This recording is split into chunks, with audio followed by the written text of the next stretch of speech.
देखो भाई, chapter number करवा रहे हैं 4। कौन सा चैप्टर कर रहे हैं? 4। नाम है एग्जीक्यूटिव। एग्जीक्यूटिव में हमने काफी टॉपिक कर लिया था, जैसे कि एग्जीक्यूटिव क्या होता है, कितने टाइप का होता है, और कार्यपालिका के टाइप पढ़ लिया था, कहाँ पे कौन कौन सा होता है, भारत में कौन कौन है कार्यपालिका का हिस्सा। तो पीएम, पीएम के साथ साथ प्रेसिडेंट प्लस एडमिनिस्ट्रेटिव ऑफिसर्स, है ना। तो आज हम पढ़ेंगे पीएम पढ़े, काउंसिल ऑफ मिनिस्टर कौन होता है, प्रेसिडेंट कौन होता है, उसको चुनते कैसे हैं, वाइस प्रेसिडेंट कौन होता है, उसको कैसे चुनते हैं, प्लस एडमिनिस्ट्रेटिव ऑफिसर्स कौन होते हैं, उनको कैसे चुनते हैं, ये सारी चीजें हम अभी पढ़ेंगे, है ना। तो कार्यपालिका के प्रकार बताए थे मैंने बहुत सारे। कौन बताएगा भाई कि निर्वाचित कार्यपालिका क्या होता है? संसदीय व्यवस्था बता दिया था, संसद होता है जिस देश में। फिर अर्ध अध्यक्षात्मक बता दिया था। फिर हाँ, अध्यक्षीय बता दिया था। यहां से करेंगे, है ना। अध्यक्षीय, अध्यक्षीय में क्या होता है? राष्ट्रपति। सुनेंगे ध्यान से सारे। अध्यक्षीय में हेड कौन होता है भाई? राष्ट्रपति। अब मंत्रिमंडल के सदस्य उसमें नहीं होते। मतलब जैसे यूएसए की बात करें, किसकी बात करें, तो वो क्या है? अध्यक्षीय है। कैसा है वो? अध्यक्षीय, मतलब प्रेसिडेंशियल। कैसा है? प्रेसिडेंशियल, है ना। अब उसमें उत्तरदायी, देखो मंत्रिमंडल के सदस्य जो होते हैं विधानमंडल के प्रति उत्तरदायी नहीं होते हैं। विधानमंडल मतलब जो लॉ बनाता है, कौन? लॉ बनाने वाला। लॉ कौन बनाता है भाई? विधान मंडल या फिर विधान पालिका। सुना है ना, कल बताया था कि पिछली क्लास में विधान पालिका जो होता है, विधान पालिका, कार्यपालिका और न्यायपालिका, है ना। न्यायपालिका। अब इन तीनों के काम बताए थे मैंने, क्या क्या करते हैं ये। इनको बोलते हैं लेजिस्लेचर, इनको बोलते हैं एग्जीक्यूटिव, और इनको बोलते हैं जुडिशियरी, है ना। इन तीनों के काम बताए थे। लेजिस्लेचर लॉ बनाता है, कार्यपालिका एग्जीक्यूटिव जो भी काम होता है उसको इंप्लीमेंट करता है, न्यायपालिका न्याय दिलाता है ना।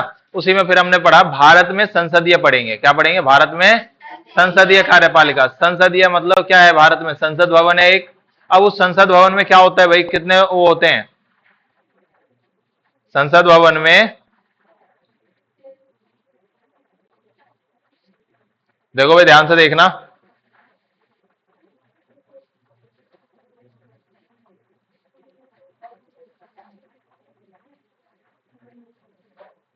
संसद भवन में एक तो देखो कितने टाइप होते हैं संसद भवन के, कितने हाउस हैं उसमें? कितने हाउस हैं? एक है लोकसभा और दूसरा प्लस लोकसभा या राज्यसभा, इन सभी को मिला के बनता है काउंसिल ऑफ मिनिस्टर। और काउंसिल ऑफ मिनिस्टर का हेड कौन होता है? पीएम। लेकिन हमारे देश का हेड कौन है?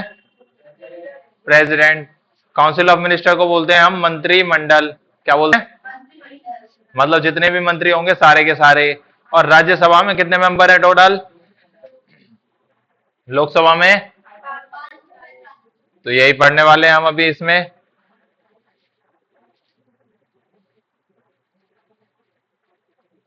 निधि नहीं आई आज?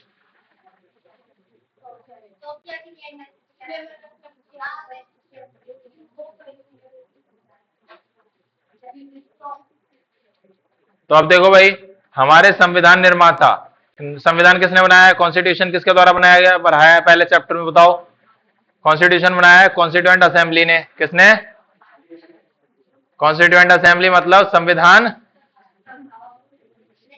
संविधान सभा के द्वारा बनाया गया। संविधान सभा की पहली बैठक कब हुई थी? हाँ हाँ, तो हमारे संविधान निर्माता यह चाहते थे कि सरकार ऐसी हो जो जनता की अपेक्षाओं या फिर जनता जो चाहती है उसको प्रति संवेदनशील रहे और उत्तरदायी रहे, और केवल संसदीय कार्यपालिका में ही ऐसा संभव था। मतलब जो भी सरकार बने वो सरकार क्या करे? हमारे लिए काम करे, लोगों के लिए काम करे। और ऐसा कहां संभव था? सिर्फ सिर्फ और सिर्फ संसदीय कार्यपालिका में। तो संसद में क्या है भाई? तीन चीजें हैं, लोकसभा, राज्यसभा और राष्ट्रपति, ठीक है। तो भारत में इस व्यवस्था में राष्ट्रपति औपचारिक प्रधान होता है। कैसा प्रधान होता है? औपचारिक, औपचारिक का मतलब होता है फॉर्मल, फॉर्मल रूप से देश का हेड कौन है? राष्ट्रपति, प्रेसिडेंट, मतलब first person of the country, पहला इंसान कौन है देश का? राष्ट्रपति। कोई दिक्कत यहां तक? तो वही है। तथा प्रधानमंत्री जो है दूसरा है, और मंत्रिपरिषद उसके साथ के चलते हैं। राज्यों के स्तर पर सबसे पहला कौन होता है? और तो अभी जो हम इस चैप्टर में पढ़ेंगे वो पढ़ेंगे राष्ट्रपति के में, प्रधानमंत्री के बारे में, उसके मंत्रिपरिषद के बारे में, राज्यपाल के बारे में, मुख्यमंत्री के बारे में, बस। और उसके अलावा जितने भी वो होते हैं हमारे जितने भी एडमिनिस्ट्रेटिव ऑफिसर्स होते हैं, जैसे आईएएस ये कैसे बनते हैं, आईपीएस ये कैसे बनते हैं, ये सारा चीज हम अभी पढ़ेंगे। तो अपनाने का क्या कारण था भाई? क्योंकि राष्ट्रपति की शक्तियों पर बहुत बल देती है। क्या करती है भाई? जो संसदीय प्रणाली है उसमें राष्ट्रपति की शक्तियों पर बहुत ज्यादा जोर दिया जाता है। ठीक है, कोई दिक्कत यहां तक? नहीं आ रहा समझ? बताओ। अब देखो अंकुश लगाते हैं। अब अगर राष्ट्रपति, सुनो भाई ध्यान से, प्रधानमंत्री अगर अपनी मनमानी करेगा तो उसे हटाने का हक किसको है? किसके पास है हटाने का हक? राष्ट्रपति उसको जब चाहे तब हटा सकता है। ठीक है, तो यही है, दोनों ही स्तरों पर संसदीय कार्यपालिका की व्यवस्था है। मतलब अगर हम संघ की बात करें, कहां की? संघ, संघ मतलब सेंटर। खड़े हो। हाँ चलो उधर चलो, उधर बैठो जल्दी, जल्दी उधर चलो, उधर हो जाओ।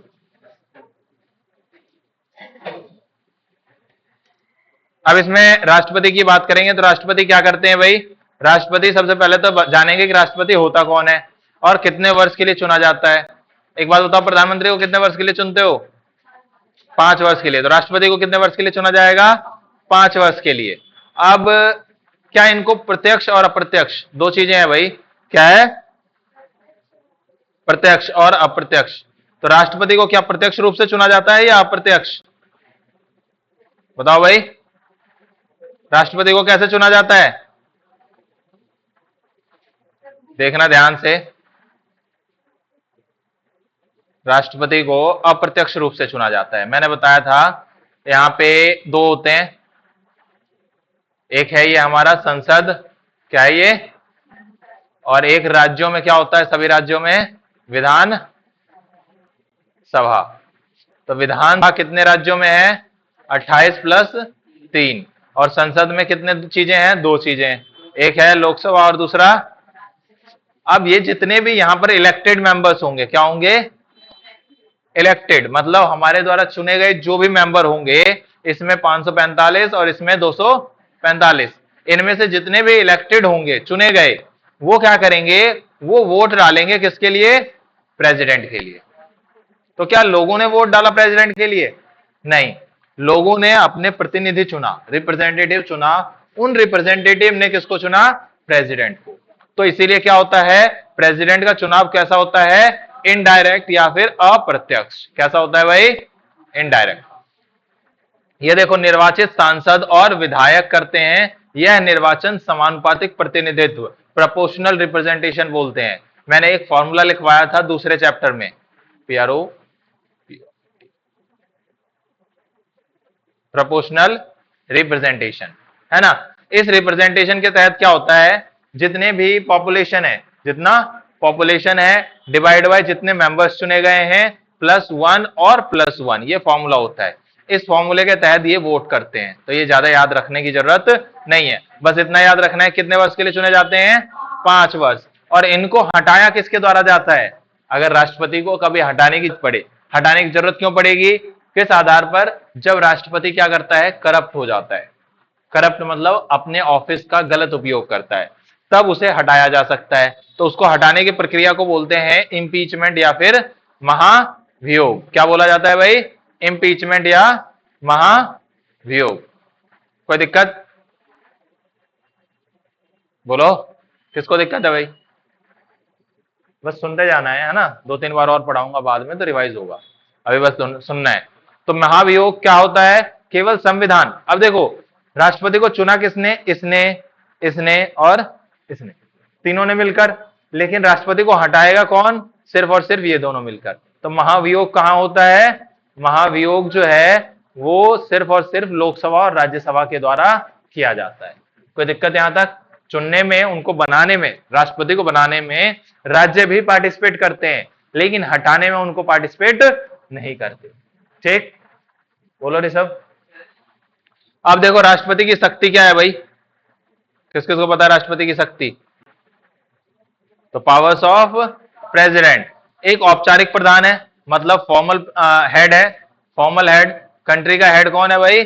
कंट्री का हेड कौन है? राष्ट्रपति। कौन है? राष्ट्रपति को वैसे तो बहुत सी कार्यकारी, विधायी मतलब कानून बनाने का काम होता है, शक्तियां प्राप्त है, परंतु इन शक्तियों का प्रयोग वह किसके द्वारा करता है? मतलब उसके पास पावर्स बहुत सारे हैं, लेकिन वो अपनी पावर्स का प्रयोग तभी कर सकता है जब प्रधानमंत्री की सलाह लेगा। किसकी सलाह लेगा? प्रधानमंत्री। और प्रधानमंत्री किसकी सलाह से करता है? जो उसके सारे मिनिस्टर्स होते हैं, काउंसिल ऑफ मिनिस्टर, मंत्री परिषद। जब तक मंत्री परिषद की सलाह नहीं दिया जाएगा तब तक राष्ट्रपति कोई भी काम नहीं करता। तो मतलब क्या है? सारे काम करेगा प्रधानमंत्री और उसके मिनिस्टर्स, किसके नाम पर? किसके नाम पर? राष्ट्रपति के नाम पर, प्रेसिडेंट के नाम पर। कोई दिक्कत यहां तक? बोलो भाई। अब राष्ट्रपति का चुनाव कौन लड़ सकता है? जिसकी उम्र कितनी हो और वह कहां का होना चाहिए? वो भारत का होना जरूरी है। चुने हुए राष्ट्रपति का कार्यकाल कितने साल का होता है? कोई भी पूर्व राष्ट्रपति, जो पुराने राष्ट्रपति हैं, वो भी दोबारा चुनाव लड़ सकते हैं। अमेरिका में कोई भी राष्ट्रपति सिर्फ 2 बार बन सकता है, लेकिन भारत में कितने बार भी बन सकता है। बस उसको क्या करना होता है? इलेक्शन में पार्टिसिपेट करना होता है। किसके इलेक्शन में? राष्ट्रपति के इलेक्शन। कोई दिक्कत? अब राष्ट्रपति के पास कुछ अधिकार होते हैं, कुछ राइट्स होते हैं। अब उन राइट्स की बात कर लेते हैं। राष्ट्रपति के पास क्या क्या होते हैं भाई, देखो ध्यान से। तो राष्ट्रपति को सभी महत्वपूर्ण मुद्दों, मंत्रिपरिषद की कार्यवाही के बारे में, अब देखो जितने भी मिनिस्टर्स हैं, प्राइम मिनिस्टर है और उसके अलावा जो मिनिस्टर होंगे, जो भी काम करेंगे उस काम की इंफॉर्मेशन किसको देंगे? राष्ट्रपति को। किसको देंगे? अब राष्ट्रपति चाहे तो उस पर पुनर्विचार कर सकता है, कुछ चीजें कर उसमें मतलब जांच पड़ताल करके। जैसे तुमने बोला कि सर मैंने ये क्वेश्चन लिखा है, आप एक बार चेक कर लो उसका आंसर, आंसर चेक करवाते हो, मैंने बोला कि भाई इसमें कुछ गलतियां हैं, इसको ठीक कर लो, है ना। तो ऐसे ही जो भी मंत्रिपरिषद होता है, वो कोई नियम अगर बनाया जाता है तो उसको कहां भेजता है? मंत्रिपरिषद भेजते हैं राष्ट्रपति के पास। और राष्ट्रपति को अगर कोई कमी लगती है तो वो वापस भेज सकता है मंत्रिपरिषद के पास कि भाई ये चीजें हैं, इसको ठीक करके वापस भेज दो। सदन को, सदन जानते हो ना कौन सा होता है? सदन दो हैं, लोकसभा और राज्यसभा। ठीक है, तो इन सदन को वापस भेज देता है और ये वापस से पुनर्विचार, पुनर्विचार मतलब दोबारा विचार करके वो फिर से राष्ट्रपति को भेजते हैं कि भाई साइन कर दो, है ना। जब तक साइन नहीं करेंगे राष्ट्रपति तब तक कोई भी काम नहीं हो सकता। तो वीटो शक्ति, अब एक ऐसी शक्ति होती है कि उनका मन करे तो कुछ नहीं करना है। आपने भेजा, सपोज करो आपने टेस्ट दिया, मैंने टेस्ट ले लिया आपका, और मेरा मन करे तो मैं चेक करूं नहीं करूं, ये मेरे पास पावर है ना। तो वैसे ही प्रधानमंत्री का द्वारा जो मतलब जो भी चीजें की गई है वो राष्ट्रपति को भेजेगा, और राष्ट्रपति के पास पावर है कि भाई उसको चेक करना है नहीं करना है। अगर उसका मन नहीं है कि इसको पास नहीं करना तो वो ऐसे ही एज इट इज अपने ऑफिस में रख देगा और वो रखा ही रह जाएगा। तो ये क्या है? वीटो शक्ति। क्या है भाई? स्वीकृत देने में विलंब, मतलब वो विलंब कर देगा चेक करने में। जैसे मैं विलंब कर दूं, टेस्ट चेक करूंगा भाई आराम से, है ना। तो वैसे ही वो जो उनके पास डॉक्यूमेंट आया है उस पर साइन करने में वो बहुत टाइम लगा सकते हैं। उनके पास कोई भी बाउंडेशन नहीं है कि भाई 2 दिन में चेक करके दो, 4 दिन में चेक करके दो, ऐसा कुछ भी नहीं। अब चुनाव के बाद कई नेताओं के दावे के समय यह निर्णय करें कि कौन प्रधानमंत्री बनेगा। अब चुनाव जब होता है तो बहुत लोगों को बहुमत मिल जाती है ना। अब उनमें से प्रधानमंत्री बनाने का निर्णय वो कौन लेता है? राष्ट्रपति। राष्ट्रपति ही है जो बुलाता है कि भाई आप प्रधानमंत्री बनाए जाओगे, आ जाओ और प्रधानमंत्री बन जाओ। और जब फ्लोर टेस्ट होगा, फ्लोर टेस्ट का मतलब होता है जब वोटिंग होगी लोकसभा में, तो बस आपको क्या करना है? आधे से एक ज्यादा वोट प्राप्त करना है। समझ आई बात? तो ये हो गया क्या? इसके अधिकार। अब इसकी बात करेंगे महाभियोग की। तो महाभियोग मैंने थोड़ा सा तुम्हें बता दिया है कि महाभियोग क्या होता है।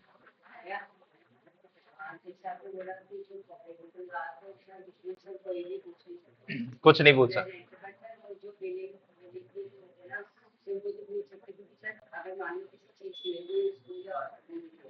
नहीं नहीं, स्कूल हॉस्पिटल कुछ नहीं होता, वो मनी बिल होता है।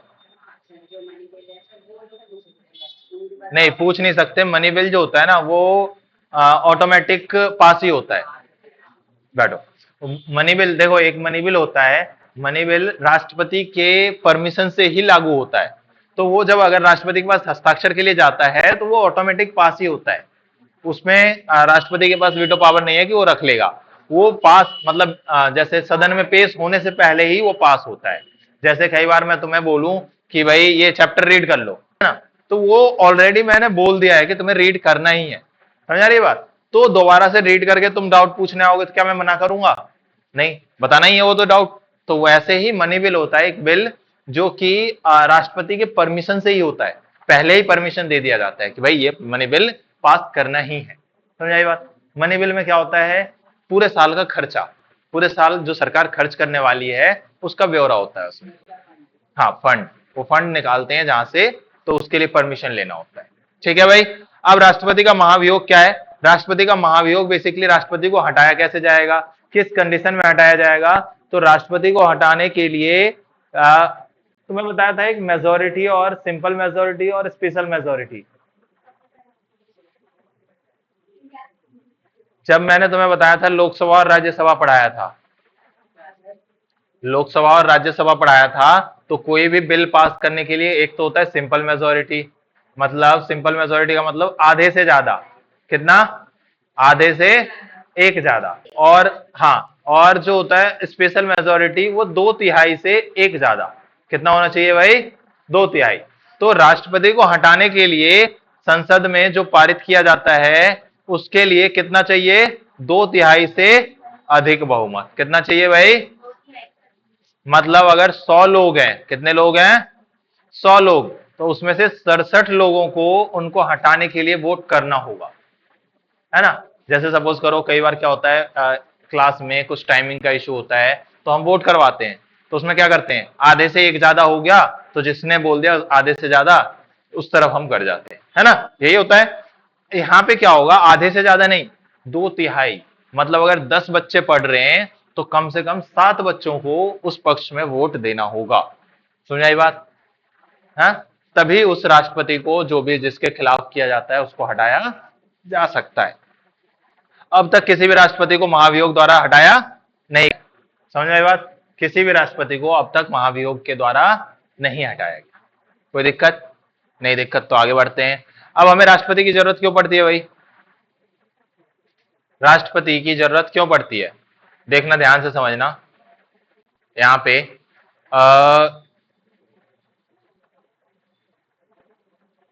दो हाउस है ना, एक लोकसभा और एक, तो लोकसभा भंग किया जा सकता है। जैसे ही लोकसभा भंग होगा तो काउंसिल ऑफ मिनिस्टर जो होता है वो ज्यादातर इसी में बैठते हैं, तो वो भी खत्म हो। पीएम जो होता है वो पीएम इसी में बैठता है, तो पीएम खत्म हो गया। जैसे ही पीएम खत्म हुआ तो सरकार क्या मतलब देश चलना बंद हो जाएगा? देश चलना बंद नहीं होगा। तो कौन चलाएगा देश? प्रेसिडेंट। कौन चलाएगा देश? प्रेसिडेंट। तो हमें इसीलिए किसकी जरूरत थी भाई? प्रेसिडेंट की। मतलब एक परमानेंट मेंबर की जरूरत थी जो इन केस कभी कुछ भी सिचुएशन हो जाए, वॉर की सिचुएशन हो जाए, है ना, तो उस सिचुएशन में देश को चलाएगा कौन? तो वो चलाएगा प्रेसिडेंट। तो इसीलिए हमें किसकी जरूरत थी बताओ भाई? राष्ट्रपति की। अब देखो, ना रहने पर मंत्रिपरिषद को भी हटाया जा सकता है। जैसे इसमें लोकसभा में पीएम के लिए आधे वोट चाहिए, आधे वोट चाहिए, और किसी को भी आधे से ज्यादा वोट मिल ही नहीं रहा, तो कोई पीएम बन पाएगा? नहीं बन पाएगा। अब कोई पीएम नहीं बन पाएगा तो देश नहीं चलेगा? देश चलेगा। कौन चलाएगा? राष्ट्रपति। ठीक है। अब राष्ट्रपति अगर नहीं है, सपोज करो राष्ट्रपति भी नहीं है, तो देश कौन चलाएगा? उपराष्ट्रपति, वाइस प्रेसिडेंट। अब वाइस प्रेसिडेंट कौन होता है भाई? वाइस प्रेसिडेंट के लिए भी वोटिंग होती है। वाइस प्रेसिडेंट के लिए वोटिंग कैसे होती है, ध्यान से समझना।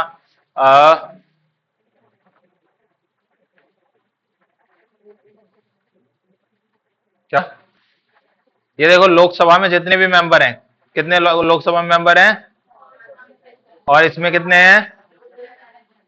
ये सारे के सारे मेंबर मिलकर किसको चुनते हैं हम? वाइस प्रेसिडेंट को। किसको चुनते हैं? Vice president. वाइस प्रेसिडेंट बैठता कहां है? लोकसभा में एक स्पीकर होता है। लोकसभा में कौन होता है भाई? राज्यसभा में चेयरपर्सन होता है। कौन होता है? और ये चेयरपर्सन जो होता है वो कौन होता है? वही वाइस प्रेसिडेंट ही होता है। ध्यान से समझना, लोकसभा में सपोज करो आपकी क्लास में टीचर है, मैं ही टीचर हूं, है ना। अब लोकसभा में जो स्पीकर चुना जाता है वो क्लास मॉनिटर होता है ना, जैसे, तो मॉनिटर में से मतलब उसी क्लास में से चुना जाता है। लेकिन राज्यसभा की जब बात करते हैं हम, तो राज्यसभा में जो वाइस प्रेसिडेंट बनेगा वही उसका हेड होगा। समझ आई बात? नींद आ रही है किस किस को? नींद नहीं लानी है भाई, है ना। तो राज्यसभा का हेड कौन होता है? चेयरपर्सन कौन होता है? वाइस प्रेसिडेंट, उपराष्ट्रपति। तो यहां देखो, इसको बोलते हैं अब उपराष्ट्रपति कितने सालों के लिए? जिस तरह राष्ट्रपति को चुना जाता है उसी तरह इनको चुना जाता है। राज्यसभा का पदेन सभापति, मतलब जैसे ही जो भी उपराष्ट्रपति बनेगा वही राज्यसभा का चेयरमैन बनेगा। समझ आई बात? समझ आई? जो भी उपराष्ट्रपति बनेगा वही राज्यसभा का चेयरमैन बनेगा, चेयरपर्सन बनेगा, सभापति बनेगा। अब देखो, अब राष्ट्रपति की अगर मृत्यु हो जाती है, क्या हो जाती है? या फिर राष्ट्रपति रेजिग्नेशन दे देता है, या फिर महाभियोग के द्वारा हटा दिया जाता है, इंपीचमेंट के द्वारा, उस कंडीशन में राष्ट्रपति खत्म। राष्ट्रपति जब हटा दिया जाएगा तो राष्ट्रपति नहीं बचा। जब राष्ट्रपति नहीं बचेंगे तो कौन बनेगा राष्ट्रपति? उस कंडीशन में जो भी उपराष्ट्रपति होगा वो राष्ट्रपति के सारे काम करेगा। समझ आई बात? अब सपोज करो राष्ट्रपति भी नहीं है, मतलब प्रेसिडेंट भी नहीं है, वाइस प्रेसिडेंट भी नहीं है, तो अब कौन काम करेगा? अब काम करेगा सीजेआई। सीजेआई क्या होते हैं? सुप्रीम कोर्ट सुना है ना? सुप्रीम कोर्ट के जो हेड होते हैं, chief justice of India, supreme court के जो हेड होते हैं उनको कहा जाता है चीफ जस्टिस ऑफ इंडिया। तो वो करेंगे राष्ट्रपति का काम। समझ आई बात? जब ना तो राष्ट्रपति हो ना ही उपराष्ट्रपति हो, तो उस कंडीशन में कौन बनेगा? बोलो, सीजेआई। कोई दिक्कत? अब इनको भी, उपराष्ट्रपति को भी हटाने का सेम प्रोसेस है जैसे राज्यसभा। देखो, उपराष्ट्रपति को हटाया कैसे जाएगा? चुना जाता है दोनों के द्वारा। उपराष्ट्रपति को लोकसभा और राज्यसभा दोनों मिलकर चुनते हैं, लेकिन इनको हटाएगा सिर्फ और सिर्फ कौन? समझ आई बात? राष्ट्रपति को चुनता कौन है? देखना ध्यान से, लोकसभा, राज्यसभा और विधानसभा तीनों मिलकर राष्ट्रपति को चुनते हैं, लेकिन हटाता कौन है? लोकसभा और राज्यसभा। ऐसे ही उपराष्ट्रपति को, वाइस प्रेसिडेंट को चुनता कौन है? लोकसभा और राज्यसभा, लेकिन हटाता कौन है? सिर्फ राज्यसभा। महाभियोग जो होता है वो सिर्फ कौन करता है? राज्यसभा। कोई दिक्कत यहां तक? उपराष्ट्रपति का चुनाव देखो, एकल मात्रा, मतलब जितने लोग होंगे उनका एक वोट होगा, मतलब 545 और 245, सिर्फ एक एक वोट देंगे सारे, ठीक। उसके द्वारा चुना जाता है। लोकसभा के उस प्रस्ताव को स्वीकार कर लिया जाता है। उपराष्ट्रपति पर महाभियोग लगाए जाने का कोई प्रावधान नहीं है, मतलब राष्ट्रपति का महाभियोग किया जाता है, इंपीचमेंट किया जाता है, लेकिन उपराष्ट्रपति का महाभियोग नहीं किया जाता। उपराष्ट्रपति को डायरेक्टली कहां से, किसके द्वारा हटा दिया जाता है? राज्यसभा के द्वारा। समझ आई बात? कोई दिक्कत यहां तक? बोलो। हाँ, अब देखो, यह चुनाव राष्ट्रपति के चुनाव से भिन्न होता है। क्यों? इसमें केवल संसद के दोनों सदन ही भाग लेते हैं, ये पढ़ा चुका। विधिमंडल की कोई भूमिका नहीं होती है। उपराष्ट्रपति पद की शपथ भारत के राष्ट्रपति द्वारा दिलाई जाती है। उपराष्ट्रपति को कौन दिलाएगा शपथ? शपथ दिलाते हैं ना कि मैं उपराष्ट्रपति, ये वो जो भी है कहानी पूरी, ठीक है। कोई दिक्कत यहां तक? उपराष्ट्रपति के पास क्या शक्तियां होती है भाई? ध्यान से देखना, पढ़ा चुका हूं ये भी। उपराष्ट्रपति राज्यसभा के क्या हैं? सभापति या फिर चेयरमैन। क्या है? चेयरपर्सन। और वह राज्यसभा के अध्यक्ष के रूप में सदन की कार्यवाही को चलाते हैं, मतलब वो चेयर पे बैठते हैं और पूरा सदन में जो भी काम होता है, जो भी पूछताछ होता है, जो भी बिल पास होना होता है, उनकी निगरानी में ही होता है। कोई दिक्कत? अब देखो, यहां राष्ट्रपति की मृत्यु के बाद कौन बन जाता है? राष्ट्रपति के त्यागपत्र के बाद, राष्ट्रपति की अनुपस्थिति, मतलब राष्ट्रपति कहीं घूमने चले गए हैं, उस कंडीशन में राष्ट्रपति को हटाए जाने पर अथवा किसी लंबी बीमारी होने पर उपराष्ट्रपति क्या बन जाता है? राष्ट्रपति। लेकिन कब तक रहेगा? सिर्फ 6 महीने तक। समझ आई बात? हाँ, बात सुनो, राष्ट्रपति अगर मर गया, राष्ट्रपति अगर मर गया तो उपराष्ट्रपति राष्ट्रपति बन जाएगा, लेकिन सिर्फ और सिर्फ 6 महीने के लिए बनेगा। 6 महीने के अंदर अंदर दोबारा इलेक्शन करवाना पड़ेगा, ठीक है। अब प्रधानमंत्री समझते हैं भाई, प्रधानमंत्री क्या है? तो हमने देखा लोकसभा, क्या देखा? लोकसभा में कितने मेंबर हैं? इन सभी के द्वारा जो आधे से ज्यादा मतलब 273 के आसपास लोगों द्वारा जो चुना जाता है हेड, इनका अध्यक्ष, प्रधान, उसी को हम क्या बोलते हैं? प्रधानमंत्री। फिर प्रधानमंत्री अपना मिनिस्टर चुनता है, उसी को क्या बोलते हैं हम? मंत्री परिषद। तो प्रधानमंत्री लोकसभा, लोकसभा बताया ना अभी, लोकसभा में बहुमत प्राप्त दल का नेता होता है। जैसे ही वह बहुमत खो देता है, मतलब अगर उसको 273 से 5 वोट भी कम हो गया, तो वो क्या हो जाएगा? प्रधानमंत्री पद से हटा दिया जाएगा। एक नाम आपको याद होगा, अटल बिहारी वाजपेयी। वाजपेयी जी को सिर्फ और सिर्फ एक वोट से हारने की वजह से वो अटल बिहारी वाजपेयी हमारे देश के प्रधानमंत्री थे 1999 के आसपास, ठीक है। उनको सिर्फ और सिर्फ एक वोट की कमी की वजह से वो प्रधानमंत्री के पद से हटा दिए गए थे, और वो थे बीजेपी के से। ठीक है भाई, कोई दिक्कत? सुनाई दिया? समझ में आया? अब देखो, प्रधानमंत्री मंत्री परिषद का क्या होता है? और यही जो है प्रधानमंत्री के कहने पर ही कौन बनाए जाते हैं सारे? प्रधानमंत्री को शपथ कौन दिलाएगा? राष्ट्रपति। इन सभी को शपथ कौन दिलाएगा? राष्ट्रपति। समझ आ रही बात? नहीं आ रही तो बोलो। हाँ, राष्ट्रपति। हाँ, राष्ट्रपति पहले बनते हैं। और मंत्री को भी, जितने भी मंत्री होंगे सारे पहले बने बाद में बने, उससे फर्क नहीं पड़ता। जो भी राष्ट्रपति होगा वो उपराष्ट्रपति को शपथ दिलाएगा, जो भी राष्ट्रपति होगा वही प्रधानमंत्री को भी शपथ दिलाएगा, और जितने भी मंत्री होंगे उन सभी को भी शपथ कौन दिलाएगा? राष्ट्रपति दिलाएगा।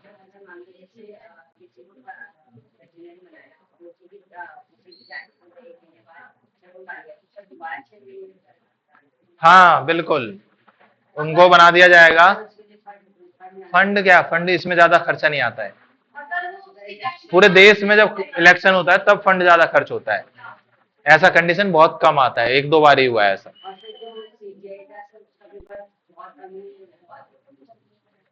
सीजेआई का अभी आएगा, जुडिशरी वाला चैप्टर तब पढ़ाएंगे, है ना, टेंशन ना लो।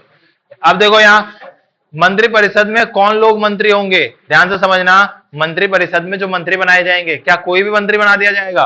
है, कोई भी मंत्री बना दिया जाएगा या सिर्फ और सिर्फ उसी को मंत्री बनाया जाएगा? ध्यान से सुनना।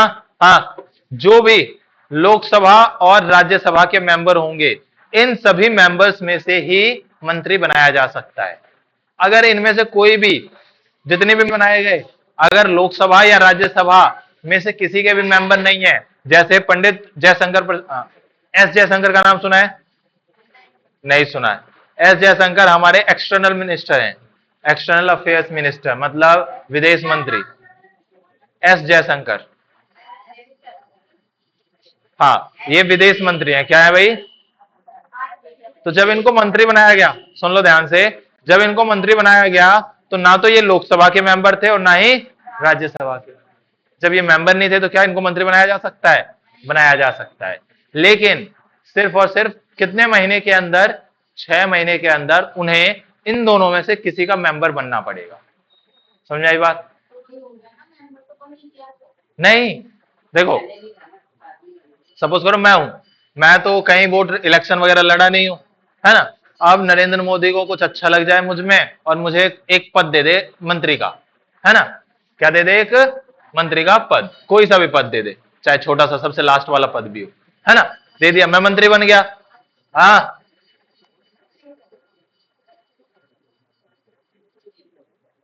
गुस्सा मत लाओ, है ना। वहां कह रहा हूं ना बैठने के लिए।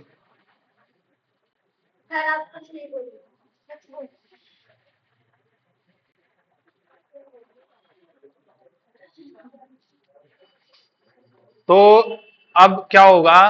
मुझे विद इन 6 मंथ इन दोनों में से किसी भी सभा का मेंबर बनना होगा। अगर नहीं बनूंगा तो मुझे मंत्री पद से हटना होगा। समझ में आएगी बात? हट के दोबारा से बन सकता हूं, कोई दिक्कत नहीं है। हट गया मैं, फिर से प्रधानमंत्री ने मुझे फिर से मंत्री बना दिया, मैं दोबारा शपथ ले लूंगा, लेकिन शपथ लेने के फिर से 6 महीने के अंदर अंदर मुझे इन दोनों में से किसी ना किसी का मेंबर बनना होगा। तभी मैं 5 साल तक, कितने साल तक? 5 साल तक मंत्री रह सकता हूं। समझ आ गई बात? चलो, प्रधानमंत्री तथा सभी मंत्रियों के लिए संसद का सदस्य होना अनिवार्य है। दिख गया ये? संसद का सदस्य हुए बिना यदि कोई व्यक्ति मंत्री या प्रधानमंत्री बन जाता है, सोच समझ रहे हो, प्रधानमंत्री भी बनाया जा सकता है। मतलब अगर नरेंद्र मोदी ना तो लोकसभा के मेंबर हैं ना ही राज्यसभा के मेंबर हैं, लेकिन वो जितने भी मेंबर हैं सभी मिलकर उनको ही पसंद कर रहे हैं, तो उनको प्रधानमंत्री बना सकते हैं, लेकिन 6 महीने के अंदर अंदर किसी ना किसी उसका सदस्य होना जरूरी है। यहां देखो लिखा है ना, कितने महीने के अंदर, 6 महीने के अंदर किसी संसद या किसी भी सदन के सदस्य के रूप में निर्वाचित, मतलब चुना जाना बहुत महत्वपूर्ण है। अगर नहीं चुने जाते हैं तो मंत्री पद से या प्रधानमंत्री पद से हटा दिए जाएंगे। अब देखो मंत्री पद, मंत्री कितने बनाए थे, मतलब क्या मंत्री अगर 545 लोग हैं तो सबको मंत्री बना दें, नहीं हो सकता। क्या 200 को मंत्री बना दें, 300 मंत्री बना दें, नहीं। तो एक लिमिट है। क्या है लिमिट, ये बनाया गया है कि जितने भी मेंबर हैं उसका 15%, मतलब अगर 100 मेंबर हैं तो उसमें से 15 लोगों को क्या बनाया जाएगा, मंत्री। 100 लोग हैं तो सिर्फ 15 लोग ही मंत्री बनाए जाएंगे। तो अगर 500 लोग हैं तो कितने बनाए जाएंगे, और 545 हैं तो कितने बनाए जाएंगे, बस इसमें 7 और जोड़ दो तो 82 कितने क्या हो सकते हैं, मिनिस्टर्स हो सकते हैं। समझ में आई बात। और ये कब बनाया गया, 51वें संशोधन के द्वारा। ठीक, अब संशोधन क्या होता है, जब, सुनना ध्यान से, संशोधन क्या होता है, जब हमें लगे कि संविधान में कुछ बदलाव किया जाना चाहिए। किसमें, संविधान में। तो उस बदलाव को सदन के द्वारा, लोकसभा और राज्यसभा के द्वारा पास किया जाता है, और उस पास होने के बाद संविधान में बदलाव हो जाता है और वो नियम लागू हो जाता है। तो ऐसे ही 51वें संशोधन के द्वारा ये ऐड किया गया कि कुल सदस्यों की संख्या का 15% ही लोग क्या बन पाएंगे, मंत्री बन पाएंगे। ठीक, अब इनको मंत्रिपरिषद लोकसभा के प्रति सामूहिक रूप से, देखो यहां पे किसके प्रति, राज्यसभा नहीं है, एग्जीक्यूटिव का हिस्सा जो है वो लोकसभा है। समझ आई बात। तो लोकसभा के प्रति सामूहिक रूप से उत्तरदायी हैं। इसका अर्थ है जो सरकार लोकसभा में विश्वास खो देगा उसे त्यागपत्र देना पड़ेगा। मतलब लोकसभा के मेंबर्स अगर प्रधानमंत्री को पसंद करना खत्म कर दें आधे से ज्यादा, तो उन्हें त्यागपत्र देना ही होगा। जैसे मैंने अभी बताया अटल बिहारी वाजपेयी, मतलब उन्होंने एक मेंबर जो था बस उनकी तरफ वोट दे देता तो वो प्रधानमंत्री रह जाते, लेकिन एक मेंबर कम पड़ गया उनकी तरफ, इसीलिए उन्हें त्यागपत्र, रेजिग्नेशन देना पड़ा कि भाई मेरे सारे मिनिस्टर्स खत्म। ठीक है, कोई दिक्कत यहां तक। एकजुटता के सिद्धांत पर आधारित है। इसकी भावना यह है कि किसी एक मंत्री के विरुद्ध भी अविश्वास प्रस्ताव पारित हो जाए तो संपूर्ण मंत्री परिषद को क्या करना पड़ता है, त्यागपत्र देना पड़ता है। मतलब अगर 82 मेंबर हैं, कितने 82 मिनिस्टर हैं, इनमें से किसी एक मिनिस्टर ने भी कुछ गलत काम कर दिया और आधे से ज्यादा लोगों को वो बुरा लग गया, समझ में आई बात, आधे से ज्यादा लोगों को बुरा लग गया और उन्होंने बोल दिया कि भाई ये हटना चाहिए मंत्री पद से, तो सभी मंत्रियों को त्यागपत्र देना होगा। ठीक, कोई दिक्कत। अब प्रधानमंत्री का स्थान क्या है भाई, प्रधानमंत्री क्या है, सर्वोपरि। प्रधानमंत्री तो है ना सब कुछ। क्या सारे मिनिस्टर्स के नाम जानते हो, अभी मैंने पूछा तुम लोगों से किसका नाम, एस जयशंकर का, पता ही नहीं था। एस जयशंकर हमारे देश के वित्त मंत्री हैं, लेकिन प्रधानमंत्री का नाम सभी को पता होगा, क्यों, क्योंकि वो हमारे देश के, हमारे सरकार के सर्वोपरि होते हैं। प्रधान नाम से पता चल रहा है ना, प्रधान, तो प्रधान मतलब हेड होता है, head of the government, head of the government. कौन है हेड ऑफ द गवर्नमेंट, प्रधानमंत्री। और हेड ऑफ द कंट्री या फिर head of the state, head of the state जो होता है हमारा राष्ट्रपति होता है। समझ आ गई बात। सरकार का मुखिया प्रधानमंत्री और देश का मुखिया राष्ट्रपति। तो तभी तक अस्तित्व में रहता है जब प्रधानमंत्री अपने पद की शपथ ग्रहण कर लेता है। प्रधानमंत्री की मृत्यु या त्यागपत्र से पूरी मंत्रिपरिषद क्या हो जाती है, ठीक है। हाँ, सभी को रिजाइन देना होगा, सभी को।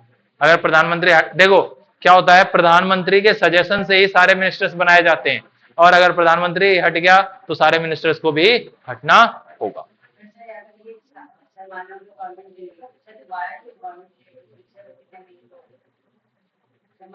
वो तो 2 दिन बाद भी बन जाती है, उसमें कोई दिक्कत नहीं है, उसमें कोई और नहीं है। वो 5 साल के लिए चुने जाते हैं बस। सुनो ध्यान से, यहां देखना, लोकसभा इसमें जितने भी मेंबर चुने जाएंगे, सपोज करो 1 जनवरी को चुने गए, 1 जनवरी 2024 को चुने गए, तो इससे 5 साल तक, मतलब 1 जनवरी 2029 तक, कब तक? 2029 तक ये सारे के सारे क्या रहेंगे? लोकसभा के मेंबर। और इन्हीं में से कोई ना कोई प्रधानमंत्री चुना जाएगा हर बार, इन्हीं में से कोई ना कोई प्रधानमंत्री चुना जाएगा। इसका इलेक्शन जो होगा इसके बाद ही होगा, 1 जनवरी 2029, मतलब 5 साल के बाद ही होगा, उससे पहले इलेक्शन नहीं होगा। मंत्री प्रधानमंत्री हटा दिया जाए कोई फर्क नहीं पड़ता, दूसरा प्रधानमंत्री चुना जाएगा। अब ये तो रूल है ना, लिखा गया है कॉन्स्टिट्यूशन में, 5 साल के लिए चुने जाएंगे। ठीक है भाई। अब इसमें देखो राज्यसभा में कितने साल के लिए चुने जाते हैं? 6 साल के लिए।